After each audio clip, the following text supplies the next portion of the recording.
नमस्कार, मैं हूं नवीन पांडे। आप देख रहे हैं राष्ट्र धर्म। तो देश का बजट आ चुका है और मिडिल क्लास बम बम है।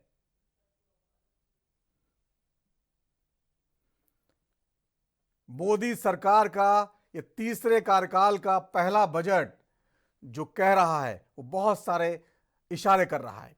मोदी सरकार के इस पहले बजट ने वो करके दिखा दिया जिसको करने की हिम्मत अब तक कोई सरकार नहीं जुटा पाई थी।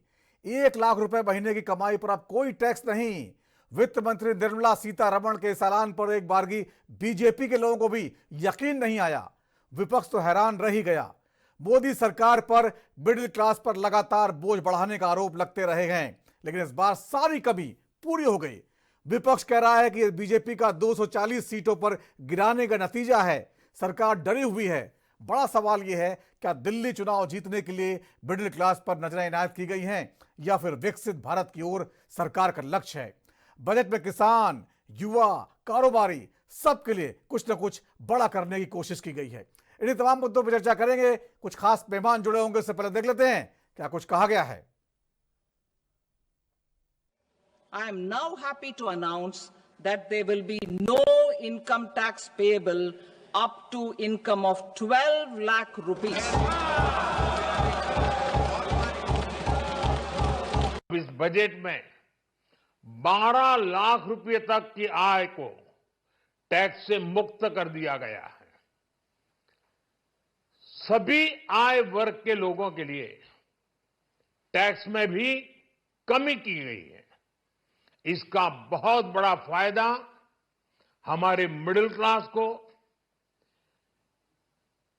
नौकरी पेशे करने वाले,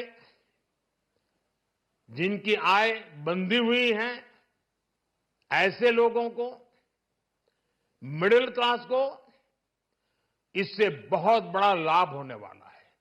उसी प्रकार से जो नए नए प्रोफेशन में आए हैं, जिनको नए नए जॉब मिले हैं, इनकम टैक्स की ये मुक्ति उनके लिए एक बहुत बड़ा अवसर बन। आज बजट पास हुआ, पेश हुआ, उसमें आप देखिए बजट का पूरा लक्ष्य 25 लोगों को फायदा पहुंचाने का। आपको थोड़ा सा दे देंगे, कह देंगे भैया ये लोग थोड़ा सा टैक्स माफ कर लेंगे,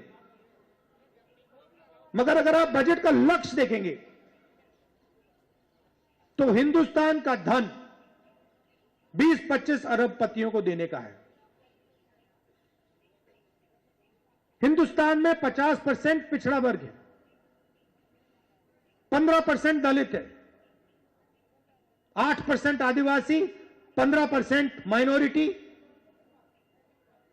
और मान लो 5% गरीब जनरल कास्ट के लोग। प्राइवेट अस्पतालों के मालिक देखो, प्राइवेट कॉलेजेस, यूनिवर्सिटीज के मालिक देखो, बड़ी बड़ी कंपनियों के मालिक देखो, बड़े बड़े जजेस की लिस्ट निकालो और मुझे दिखा दो पिछड़े वर्ग के कौन है, दलित कौन है, आदिवासी माइनॉरिटीज के कौन है, गरीब जनरल कास्ट के कितने हैं। स्नान कर करके बिना त्रिवेणी तक जाए हुए वापस चले गए। तो जो लोग ये कहते हैं कि हम वर्ल्ड क्लास इंफ्रास्ट्रक्चर बनाएंगे, तो ये बजट किसके लिए आ रहा है? आपकी सड़कें ऐसी नहीं है, आपके शहर ऐसे नहीं जिसकी कैपेसिटी ऐसी हो कि हम लोगों को इतना संभाल पाएंगे। आप सोचिए क्यूटो बना रहे हैं आप वाराणसी को, क्या आपकी कैपेसिटी है कि लाखों लोग आ जाए, क्या दर्शन कर लेंगे आप? आपने शहरों को चौक कर दिया है। बिल्कुल शहरों में क्या है आपका इंफ्रास्ट्रक्चर? आप तो स्मार्ट इंडिया और स्मार्ट वो शहर बसा रहे थे आप। पब्लिक ट्रांसपोर्ट क्या है, हॉस्पिटल्स क्या है, एम्बुलेंस क्या है, तो क्या व्यवस्था दे रहे हैं आप? तो ये जो देश का जो बजट आया है उसमें मिडिल क्लास बम बम है। बहुत सारे बड़े ऐलान किए गए हैं। पहले 7 लाख की कमाई पर कोई टैक्स नहीं लगता था, 12 लाख सीधे 5 लाख का फायदा दिया है। पिछले 4 साल का आईटी रिटर्न एक साथ भर सकते हैं। सीनियर सिटीजन के लिए टीडीएस की सीमा 50,000 से बढ़ाकर 1 लाख कर दी गई है। न्यू इनकम टैक्स बिल अगले हफ्ते लाया जाएगा। क्या कुछ होगा इसमें ये पता लगेगा। इनडायरेक्ट टैक्स रिफॉर्म को बाद में बताएगी सरकार, ये कहा है। इनकम टैक्स, बीमा सस्ता हो जाएगा। इंश्योरेंस सेक्टर के लिए पूरी एफडीआई खोल दी गई है। और केवाईसी प्रोसेस बार बार बैंक परेशान करते थे, उसको बेहद आसान कर दिया गया है। देश के 50 बड़े पर्यटन स्थल डेवलप किए जाएंगे। सरकार पूरा पूरा फंड देगी और कैंसर की दवाइयाँ सस्ती होंगी। इसके अलावा 36 और दवाइयाँ सस्ती करने का ऐलान किया गया। जीवन रक्षक दवाइयाँ ये पूरी तरह से टैक्स ड्यूटी फ्री कर दी गई हैं। सभी सरकारी स्कूलों में ब्रॉडबैंड कनेक्टिविटी होगी और डिजिटल एजुकेशन को बढ़ावा मिलेगा। मेडिकल कॉलेज में अगले 5 साल में 75,000 सीटें भरी जाएंगी। बड़े डॉक्टर बनकर तैयार होंगे और किसानों के लिए मसूर तुअर की दाल में बड़ा पैदावार की गुंजाइश की गई। कपास की पैदावार बढ़ाने के लिए 5 साल का मिशन तैयार किया गया। यानी बहुत बड़े बड़े ऐलान हैं। सरकार का पैसा कहां से आएगा, कहां जाएगा, सबसे पहले समझ लीजिए कहां से आएगा पैसा।